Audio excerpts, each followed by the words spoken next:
Znači ovako, ova pesma je posvećena svim mojim fanovima, za sve one koji još uvijek ne mogu zaboraviti nekoga. Slušaj sad. Ti kažeš da me ne voliš, kažeš da ja ne postojim, drugarice svoje lažeš da možeš da me zaboraviš. A ja znam da još voliš me, znam da u srcu čuvaš me, to nikom ne govoriš ne.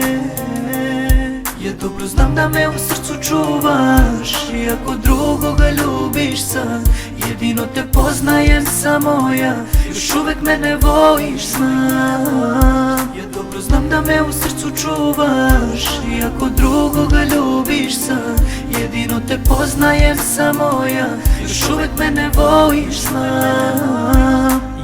U društvu kada si samo zanimacija, za jedan sat zaboravit ćeš znam, kada niko nije s tobom, kad je dosadno, upitat ćeš se tad gde sam nestao.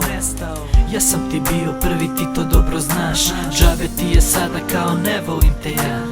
Pričaš drugaricama, sama sebe lažeš, a dovoljno je samo da dođeš i da mi kažeš. A ja znam da još voliš me, znam da u srcu čuvaš me, to nikom ne govoriš ne. Ja dobro znam da me u srcu čuvaš, iako drugoga ljubiš sad, jedino te poznajem samo ja, još uvek me ne voliš znam. Ja dobro znam da me u srcu čuvaš, iako drugoga ljubiš sad, jedino te poznajem samo ja, još uvek me ne voliš znam.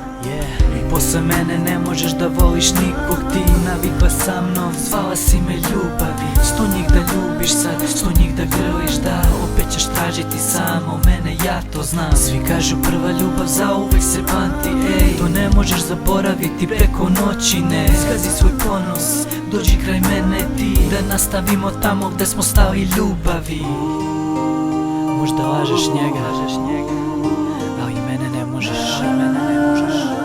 Jer ja te jako dobro poznajem, pa čak možda bolje i od sebe. Glumiš da me ne voliš, da me ne želiš više, a ja znam da nije tako i da ćeš se opet vratiti meni i biti opet moja. Njega ljubiš ti, a misliš na mene.